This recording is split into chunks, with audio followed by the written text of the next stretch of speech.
Hey everybody, welcome back to my channel. I am here to review the latest episode of Adults Adopting Adults. This would be episode 3, entitled Chewing on His Behalf. We actually are introduced to a new character in this episode, and then we check in with 3 of the families.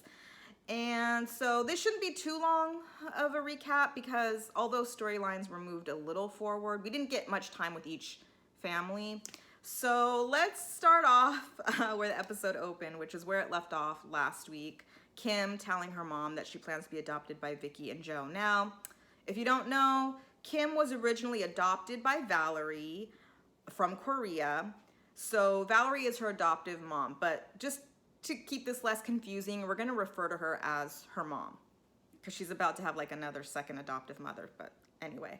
So she tells her mom that she plans to be adopted by Vicky and Joe. This is really upsetting to her mom. Her mom starts crying. She is devastated. She's crushed. She runs upstairs. She's crying. She's like wailing, actually. And Kim goes up to check on her, console her, and find out why she's so upset because Kim is actually surprised by her mom's reaction. She didn't think she would take it this bad. She didn't think she cared that much, which is, I don't know. Really? Okay, anyway, so Kim goes up and asks her mom, like, why are you so upset? Why are you mad? Why are you crying? And her mom tells her, first off, I'm totally ambushed here. You flew me out here under the guise of rebuilding our friendship, celebrating my granddaughter's birthday. You want to butter me up to introduce me to these people who want to steal my daughter away, and I don't appreciate that. And she's... Side note, I wonder what Kim told her mom what the cameras were for, what the premise of the show was for that they were filming, because obviously she didn't tell her it was adults adopting adults. So I would be upset too if I were her mom, because you're painting me as this terrible mother. Maybe she was, I don't know, but you're airing out all our dirty laundry on television, and you lied to me to get me out here to film. Like, I would be angry about that, honestly. But she says, interestingly, that she doesn't mind the grandkids having multiple grandparents, and that's fine with her. Her problem is that her daughter's being taken from her. And I guess in the case of Valerie, she really puts a lot of value in that adoption paperwork and feels that once her name is taken off and Vicky's is put on, then it sort of severs this, like, you're not my daughter anymore then. But to me, in my opinion, my humbled opinion, the person who raised you, who taught you how to tie your shoes and ride a bike and took care of you when you were sick, like, that's your mom. No piece of paper can change that for me. Although Kim will say and has been saying she didn't have a good childhood, she was really mistreated. So maybe Valerie wasn't very motherly to her growing up. Maybe she didn't teach her how to tie her shoe. I don't know. But I think it's an insecurity in this case, because I don't think this is true for all adoptees, adoptive parents and their adoptees. I don't think there's always an insecurity, but I think in this case, Valerie is very insecure that she isn't Kim's biological mom. And I think on Kim's end, I think it's a lot more than just having been mistreated by her adoptive parents growing up. I mean, that's a big enough issue to have to deal with, but maybe she had or has issues of abandonment, because we find out she wasn't adopted as like a little newborn baby. She was adopted like as a young girl. Maybe they didn't specify what age. I guess it could have been anywhere from like 5 to 10. I have no, they didn't say, but her mom is telling her, even in our worst times, I've always considered you my daughter. I never wrote you off. I was never gonna give you away. And Kim is telling her, well, we didn't talk for 8 years. I didn't think we'd ever speak again. I didn't think we'd ever see each other again. You never reached out to me. And the mom is saying, well, I never reached out to you because in our last conversation, you told me to leave you alone, never contact you. And now Kim is saying, well, sort of, you were my mom. You should have reached out anyway, like ignored what I said. And in that case, well, it's like maybe Kim was bluffing when she said that, but her mom called her bluff. So you can't hold that against her. You can't hold that against her now. And to me, it's just like a lot of, not just like miscommunication, but like there's been no communication. And I think if what these 2 women want is a real mother-daughter relationship, they don't need to be on a TV show. They don't need to have this film. Kim doesn't need to be adopted by new people. They need therapy to work through these long-standing issues of their history, and I don't even know what they are. And I think that for the mom, I think she does want a relationship with Kim. I think she thinks that maybe it's it's more possible and easy because sadly the dad has passed away, and it sounds like he was really domineering and controlling. I don't know. I mean, they don't give us the full story, but for Kim, I can't really put my finger on her. I don't know if what she wants is a real relationship with her mom, or if she's doing this to get back at her, to punish her, or she just wants to be on TV. Like, I don't really know. I can't really gauge what Kim's motives are for all of this.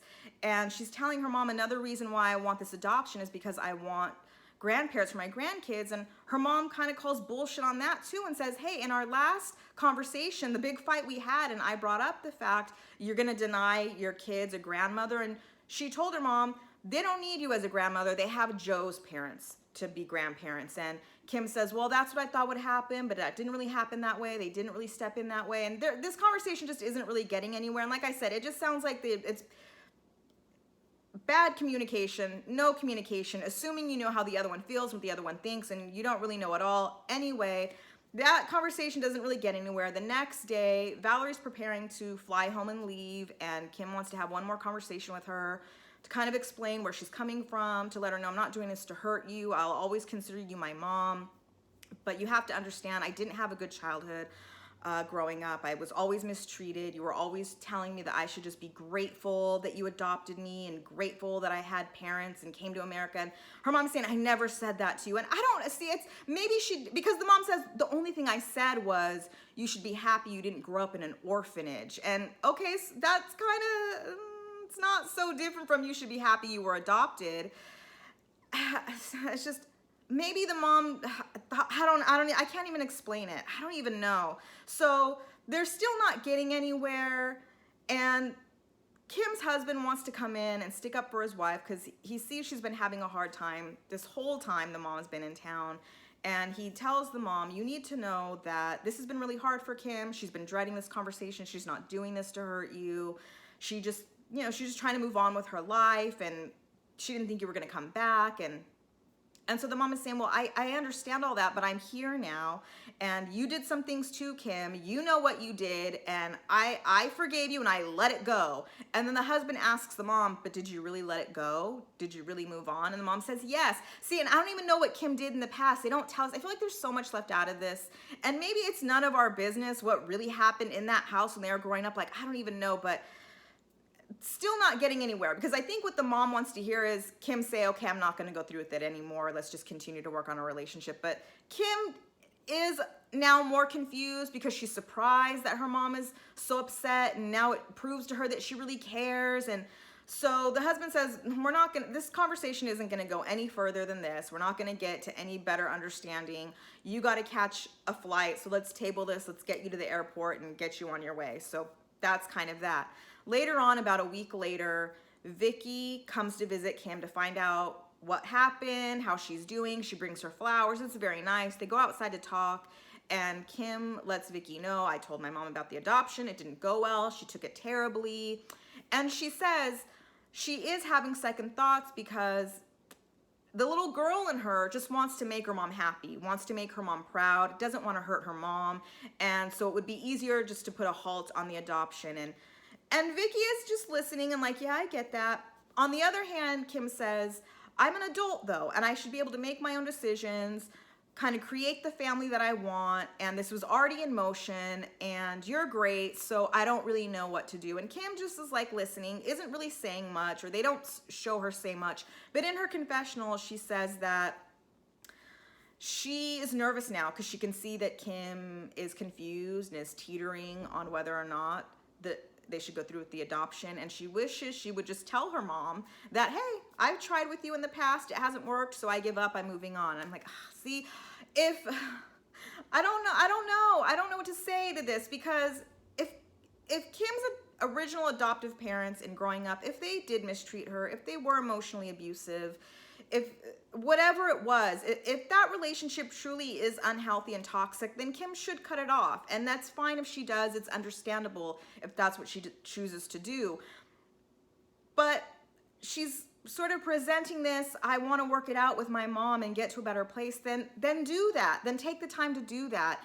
And maybe let's pause this adoption just because we don't need any more hurt feelings. I don't know, but Vicky's already dragged into it. It's to me, it's like this is a really complicated, touchy issue because, like I said, I don't think maybe Valerie would be taking it this hard if she was her biological mom and could hold on to that. All she's holding on to is that piece of paper, and and that's not, and this is just like one example of like an adoption family and how it didn't turn out so well maybe, but I know like in real life, adoptive parents and adopted kids can have like great, healthy, perfectly fine relationships where there is no distinction, where the adopted kid does consider their adoptive parents their parents. They don't need to go looking for their biological parents, and sometimes they do just to get answers. So this is what I think what makes it more complicated.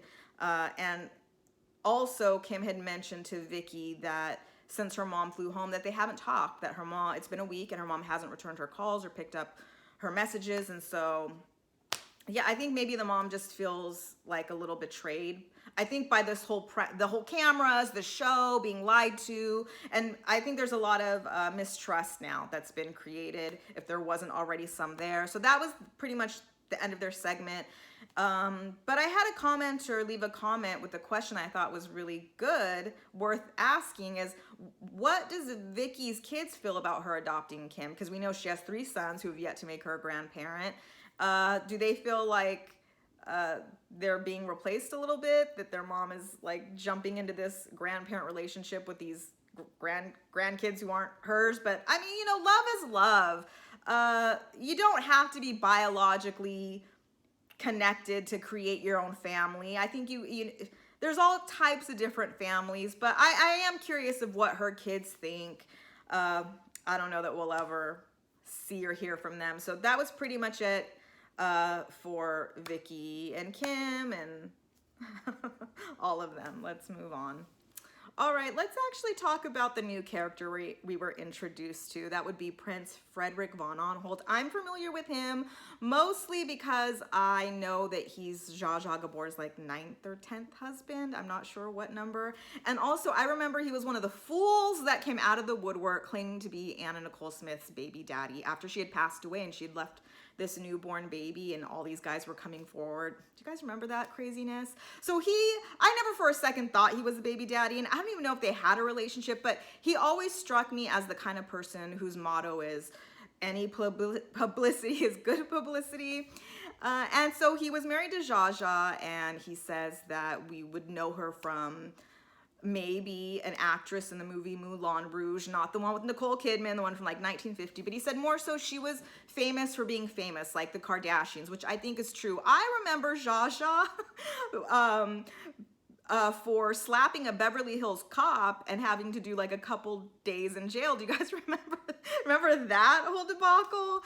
So yeah, I remember Zsa Zsa, and he says that they were married for a long time. His life really revolved around her, and then she passed away and he's left with this estate. They didn't have any kids, so he needs to find an heir, or else the estate, when he dies, will just go to the city of Los Angeles. Side note, I know, don't even ask how I know. I have so much like pop culture trivia, useless knowledge that lives in this head that I've yet to find something useful to do with it. But I do know that Zsa Zsa was also at one point married to Conrad Hilton. He was like the founder of the Hilton hotels, which I think would make him like Paris Hilton's like great grandfather, if I'm not mistaken. Anyway, Zsa Zsa was married to Conrad Hilton back like I think in the 40s, and she had a daughter with him. They had a daughter, and so wouldn't she be an heir to all this? But I don't know if that daughter is still alive, because she would be like in her 70s now.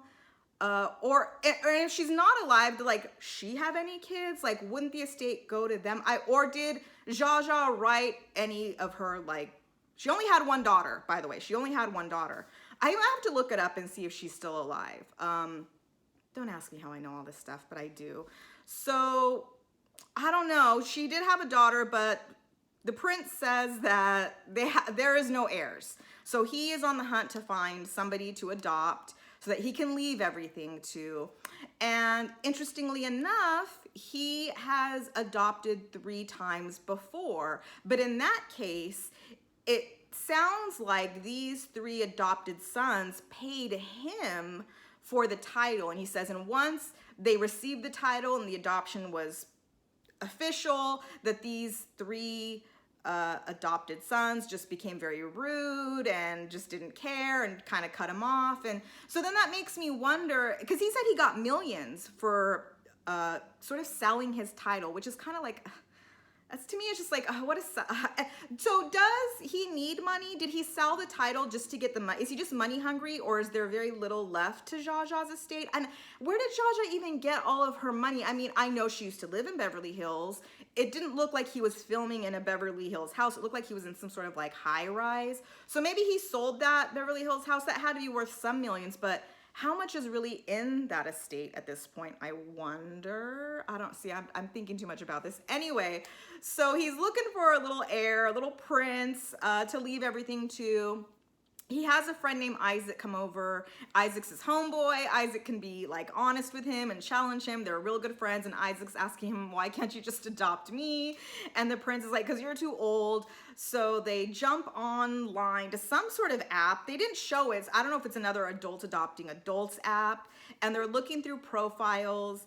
And the prince says that he's looking for somebody who is young, has a good job. I'm trying to remember. Military style. I don't even know what that means. But sporty and not a total idiot. I mean, a little idiocy is okay, but just not a complete idiot. And his friend Isaac is just concerned that his friend, the prince, might get taken advantage of. And also he knows that the prince isn't just looking for an heir to leave everything to. He's looking for somebody to kind of cater to him, take care of him, make his tea and stir the honey in it. And that's a lot to ask of a young person, to kind of just revolve your life around the prince, who's a lot older and I guess you could say eccentric. Isaac is saying it's funny because the prince kind of fancies himself very Hollywood and in the know and who's who. And Isaac's like, yeah, he's not really any of those things. And I'm just like, yeah, but it's fun to watch. And so they're looking at these profiles and the prince is not impressed because apparently none of these guys are in ties. They're not presenting themselves like professionally. And he's wondering like, how come none of them are wearing ties? Like, why can't they look good? And the prince, his friend's just like, oh, it's just like how kids dress these days.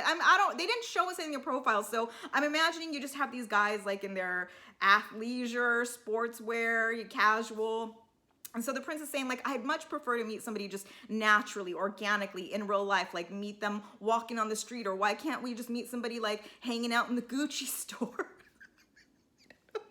I don't know why that was so funny to me. And Isaac was like, the Gucci store? Like, you think you're just gonna like pick somebody up at the Gucci store who wants to be adopted? Like, I don't really think it's gonna happen that way. So that was really all of the episode. We got, Isaac's gonna keep his eye out for somebody. I don't know if they're actually gonna find somebody on the app, but we're gonna meet somebody next week. And see, this is the kind of segment, the kind of silliness I don't mind watching. It seems like the prince is in on the joke. We don't really take him seriously. I don't even think, maybe he does take himself seriously, but it made me chuckle. And so anyway, I don't mind watching more of him because it's just like, it's just a funny shit show. Anyway, let's move on. Carol, Derek, and Bianca. You remember them? They are the couple from New York. Bianca is the student that Carol met at the junior college that she brought in and hopes to adopt, is planning to adopt actually. So they're in the car headed to meet with an adoption lawyer to just go over the steps and the procedures and what's gonna happen. And on the way there, Derek says to Bianca something to the effect of, Bianca, I really have to thank you for saving my marriage, because before you came into the family, I was miserable and unhappy. And I'm like, wow, what a bold statement to say with your wife sitting there. And by the way, Carol is just sitting there just cheesing like, yeah. And I'm just like, I don't want to be disrespectful because I respect my elders, but is there a screw loose in her head? Because this is not her first time at the rodeo. She's been down this path before and it ended disastrously. It broke apart her previous family with her husband, her stepdaughter, because if you don't know, the last time she was married, she brought in a student. That student slept with her husband, and here we are now. And she's about to do it all over again. Now, I'm not going to say that that's what's happening with Bianca and Derek, but for him to say that, so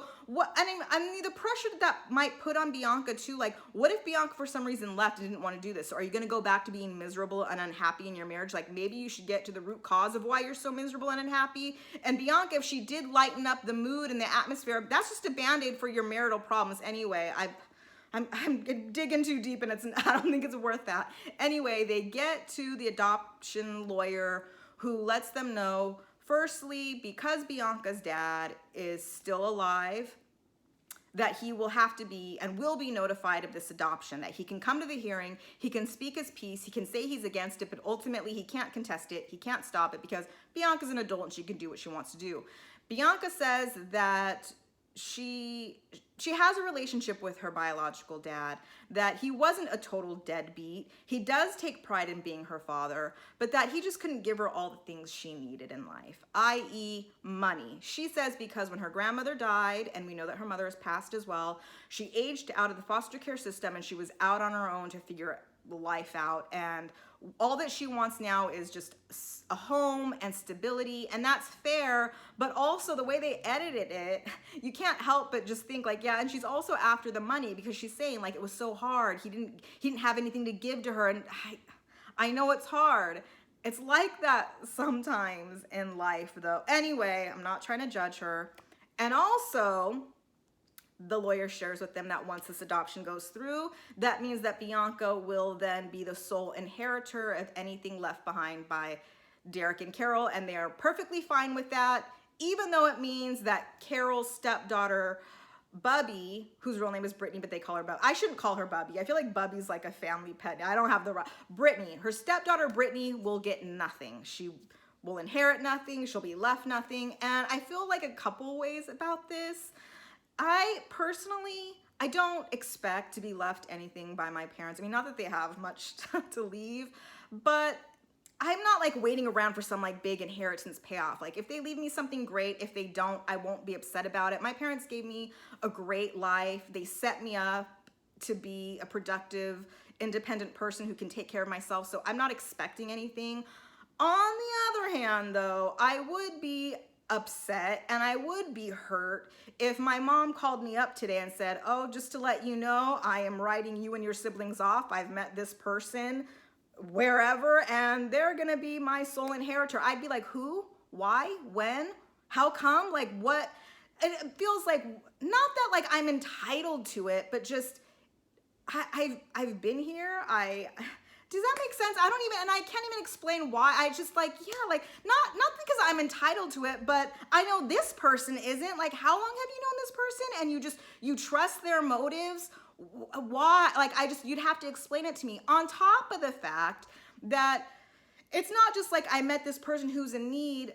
Brittany also experienced like the total like desecration of her family that she had with her dad and her stepmom, which sounds like, for as close as Brittany is to Carol, it sounds like it was a good relationship and it was a good family gig going for a while until you brought somebody in who destroyed all that. And it seems like that's exactly what's happening all over again. Why should I believe anything is going to be different? Why are you doing this again? Why am I not enough of a daughter for you? See, again, it's like that's because I'm not biologically yours, but I love you nonetheless. Like you were my, see, again, I think I'm getting too deep into it when I don't think I need to. Excuse me, losing my voice a little bit. Anyway, I think I need to pause for a second. Okay, so it also is after that meeting, they go to dinner because it is Carol's birthday. Now, did they do this all in the same day? Because at the dinner, Carol is saying, this is like the best day ever. We got the adoption rolling and it's my birthday and they're giving her presents and cards. But Bianca says the adoption's exciting, but she just really wants to make this day, this birthday, all about her mom. And then Carol says that the only sort of dark cloud over this is that she says Bubby, her stepdaughter Brittany, isn't here and can't celebrate with us, and I really wish she would. And Derek says, well, I have to be honest with you. I need to let you know that I did reach out to her the other day, and I was really surprised by how upset and angry and hurt she is by all this. Like, I couldn't even sleep that night because she's She doesn't want to have anything to do with it. She wants no parts of it. She doesn't want to have dinner. What I will say though is I'm surprised she didn't at least call Carol for her birthday. I would have done that. Like no matter how upset and angry I am, I still would have called and sent a card, something. I mean, I guess the hurt goes real, real deep. And Bianca says she doesn't want to create dissension among the family. She doesn't want to cause strife or a rift between Carol and her stepdaughter. She just wants to be like an addition to the family. She wants to get to know Brittany. She wants a relationship. She just wants, to be one big happy family. But also in her confessional, Brittany says that she feels like there's more to this than what's being told to her. Like there's more family history that's being left out. And she says if they're going to be a family, then there needs to not be any secrets and she needs to know what's really going on. And Carol does confess that Bianca, I'm trying to keep Bianca and Brittany. Bianca does not know about what happened with Brittany and Brittany's dad and the previous student that she brought in. She has no idea any of that. She has no idea that this has pretty much happened again because she needs to tell this to Bianca because she needs Bianca to know that this isn't about her personally. This could be anybody and Brittany would feel this way. I guess that's true, but it's Bianca, so you're the one I have a problem with. Anyway, that was pretty much it. I think we're gonna see Carol have to tell Bianca the story, and I wonder what Bianca's gonna think about it, what she's gonna say about it. I don't know. I guess we'll talk about that when we get there. Let's move on to my least favorite couple, family. You know what it is. Danny, Christie, and Ileana. These people. Anyway, Danny jumps on his phone. I don't know if it's Snapchat, TikTok, IG stories to share with all his followers. And by the way, who's following this guy? Anyway, to share with his followers, guess what, everybody? You know how I've been hinting at a big life change? Well, now I can share with all of you. I adopted a daughter. And then he turns the camera on Ileana. This is Ileana, my adoptive daughter. Say hi, Ileana, wave. And I'm like, hold up, wait a minute. She's not your adoptive daughter yet. Not even close. She's just some Austrian woman you got living in a camper outside of your house. So calm down with the adoptive daughter. Then he flips back on him and says, I know it might seem kind of strange that my adoptive daughter isn't like a young person, but is an adult who's pregnant, which means I'll also be a grandfather. And it's just so wonderful. She's just bringing so much laughter and entertainment into me and Christie's lives. And it couldn't be going any better, all things considered. And I guess all things considered would mean that all things considered that you've cheated multiple times on Christie. And anyway, he's such an idiot. Later on, we cut to Christie, who's sitting in her car, her favorite place to have a confessional. And she's saying that it's been 2 weeks since she's had this strange woman move into her house and it hasn't gotten any better. She's stressed out. She's having to do all the work. Danny has bitten off way more than he can chew, but actually she's the one who's chewing on his behalf. And lately, she's not really hungry. She don't got no appetite for this bullshit here. I added that. Anyway, later on, Christie goes to meet with Sue, her friend, let her know what's going on, and really just to vent, because Sue doesn't really say much during their meetup, but she lets Sue know that Danny has brought in this person into their home, and she just doesn't understand why. It's not that she has a personal problem with Ileana, it's really with Danny, because their marriage is struggling, they're having problems, and why he thinks bringing a total stranger in is going to help the situation, it's really only making it 10 times worse. She doesn't deserve it. Sue is just shaking her head like, yeah, I don't get it. I don't understand why. I don't know what he's thinking. Have you thought about leaving? And Christie shares that, yes, she's thinking about leaving. She's actually left before. She's left Danny before, a while ago, I guess years ago, because he has cheated on her. He is a self-proclaimed serial cheater. She couldn't take it. She left. And about 6 months later, he came crawling back to her, begging her to take him back, that he would change. He promised they'd work on their relationship and that things would get better. And so she went back and she says for about 2 years, things were better until lo and behold, guess what? He cheats again because that's what Danny does. And she says at this point, she just feels stupid and embarrassed for putting up with this, that she knows it's not right. And she does want to leave. However, she feels bad for Ileana because Ileana has no one and she's out on her own. And On the one hand, on the one hand, part of me wants to say, well, Christie, you don't owe Ileana anything. She's not your responsibility. Girl, just go. But on the other hand, I think that Christie did play a hand in bringing Ileana over here. So I think she is somewhat responsible for her, especially if she knows what her husband is capable of. If she has any sort of like human heart, yeah, you're not just gonna leave this young poor girl to like a wolf, and calling him a wolf is being nice about it. Anyway, so later on, Danny and Christie get together to catch up, and Danny's, because he was away on work, and I guess he's home now for a few days, so he's asking how have things been going, what have the doctor's appointments been like, and she says, yeah, I've been taking her to all of them, and the last one we went to, the doctor told Ileana she's gonna have to have a C-section. It could happen like at any time now, and pretty much you need to be around more. You're not here, I'm doing all the work, you're working far away. And he says, well, I can't quit my job, we need the money. And she says, well, yeah, but you need to participate more. Like, this is kind of like, this is your thing, like you brought her here. And he tells her, well, if she goes into labor, I'll take a couple days off. And I'm just like, that's just not, I just don't think he really thought any of this through. He really thought that Christie would be, yeah, like she'd be fine to just do all it. But Christie, why didn't you speak? I can't even make sense of it. I can't even think what she's thinking or what he's, because I don't think crazy. I can't speak, I can't interpret crazy. I don't know. So she's saying, how much have we spent so far on Ileana? And he says, well, it took about $3,000 to bring her here. And then Christie jumps in and says, yeah, and we've quadrupled that amount since she's been here. I mean, we know that they have to pay out of pocket for every doctor's appointment, and she has to go every week, and she's about, I don't know, 5 weeks away from delivering. And she says, is there going to be any of my retirement left when all this is said and done? And I was like, hold up, wait a minute there. Did she just say that they dipped into her retirement to finance this bullshit? Like, really? Like, you let him do that? That's crazy. And she's worried that she's not going to have any retirement left. And he tells her it's just money. Yeah, I guess it's just money if it's not your money. And he says to her, we're changing somebody's life. Like, this is a beautiful thing we're doing. We have to cater to her because she's 20 and she's pregnant. I'm like, you don't gotta.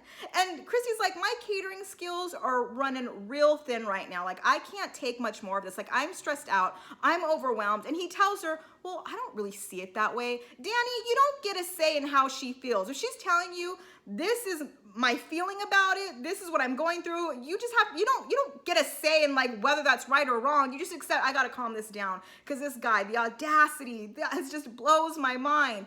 And he says, well, you need to understand that you're not an easy person to live with. You're not easy to deal with. I give a lot, and yet you want more from me. And then he tells the camera, the marital problems they're having is nothing to do with Ileana. And that's true. They've probably been having problems for a while, and Christie even said as much to Sue. But throwing Ileana on top of this did not help. You're only stressing your wife out more. I don't know what and when he tells her, you're really hard to deal with, you're hard to live with, she says, well, that's really mean. Gosh, like, and he says, well, I'm not trying to be mean. It's just like the truth. And then Christie says that, yeah, she's over it. Like, she can't take much more of this. She's looking to get out. She just, I guess, has to figure her way out. That was pretty much, I can't with this guy. Like, I can't with this guy. And I feel bad for Christie. And I guess she's stuck in a little bit of a hard place, because I do think she's a little responsible for having brought Ileana over here. I don't know. But also, there was like a comment left in one of my recaps that had mentioned that it's odd that Ileana would come over here to America when in Austria there is really good like healthcare, that especially for pregnant women, like prenatal care is free. So she could have been taken care of. Like, there's got to be more to why she came over here. And also, she has to be, I don't know, because they haven't said, she's not here like on a K-1 visa, like 90-day fiance kind of thing. And she's not here like on a work visa or a student. Like, she had to have come just like as a travel visa, and that's gonna run out. And I don't know that you can just come over here on a travel visa and be like, yeah, I'm gonna be adopted, and America's gonna be like, okay, cool, here are the like, I feel like it's way more complicated, and we're gonna see more of that next week when a lawyer breaks it down for Danny, like what this is really gonna take, and whatever he imagined it was gonna be ain't what it is. Anyway, you guys let me know what you think. I can't anymore with them. Rate, comment, subscribe, and I will see you next time. This show, you guys. Bye.